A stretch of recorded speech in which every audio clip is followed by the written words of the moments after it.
Hey guys, Joe here with Tradger Farms. Hope everyone's doing well today. We are on our way back to the farm after a very interesting Sunday. You can see we got some pallets loaded up in the trailer on the back. We borrowed this trailer originally because we were going to get this nice used log splitter. It had barely been used. It was probably 40% off, 35 maybe. It was a basic one, but you know, great to get started and learning and just get going, splitting some firewood and whatnot.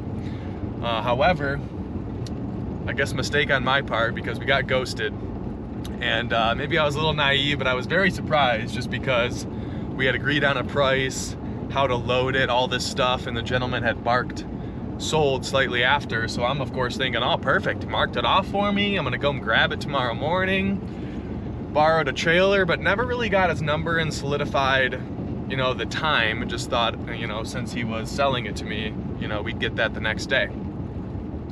Lo and behold, get the trailer, I'm driving out, you know, an hour away, and I'm reaching out, and I'm not getting a response. To later learn that, you know, 12 hours later that night, he sold it to someone else.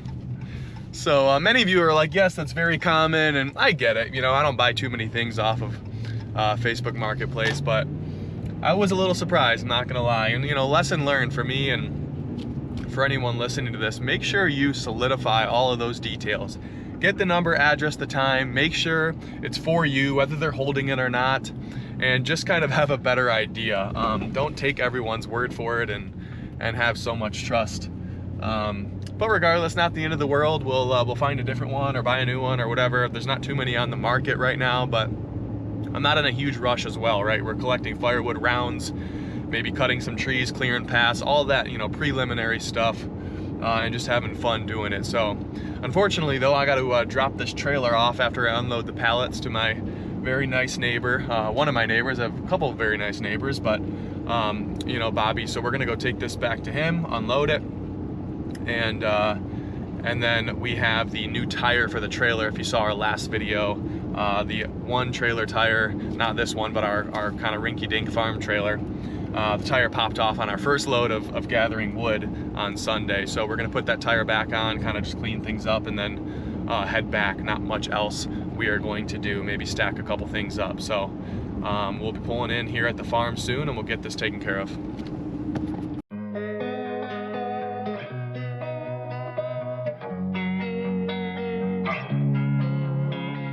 Losing time, I'm fading fast. I just wanna make it last. Try to let go of the past. I close my eyes, embrace the blast. Sleepless nights and headaches stack. Restlessness to hell and back. What's my purpose? What do I grab? A slippery surface, a heart attack.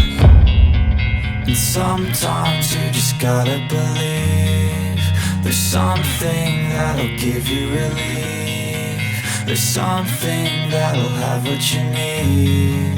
What you need. We're broken, it's tragic. We're not all elastic, but maybe there's magic. Believe you could have it. And I know of sadness, the anxious and panic, the infinite vastness of all that is blackness.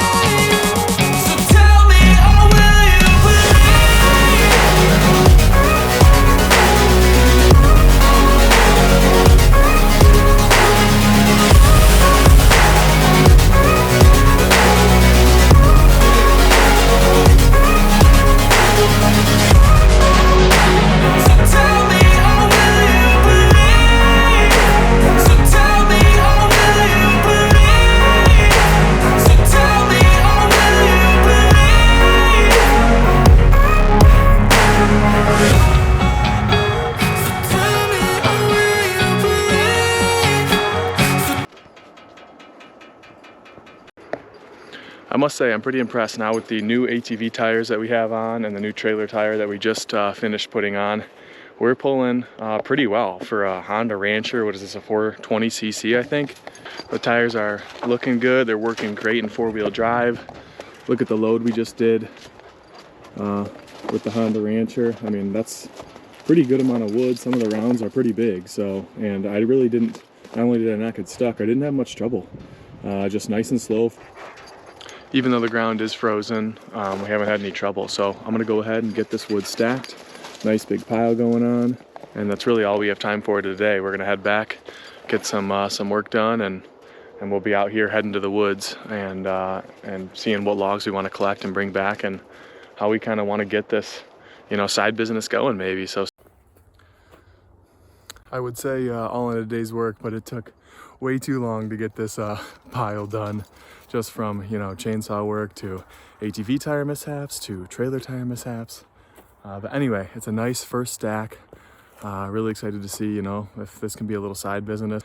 I know you guys have a ton of experience in, you know, lumber, sawmills, firewood, things like that, a lot more than I do anyway. So it'll be fun, but I do know that, you know, wood needs to dry. It takes time before you can actually sell it for any sort of, you know, profit. If you want to make money, it has to burn well. And the different types of wood, of course, make a big difference. But so over the next year, we're just gonna have fun doing it, you know, while we're already here and in between habitat management stuff. So I hope you guys don't mind, but I really enjoy just putzing around with it, and we'll get the splitter eventually this spring or late winter, whatever it's gonna be. And really, like I ultimately said, talk to the forester and kind of decide what or how much, you know, wood, what we're gonna do with it in the backwoods there. So kind of stay tuned and we'll figure out this plan together, and we'll see you next time.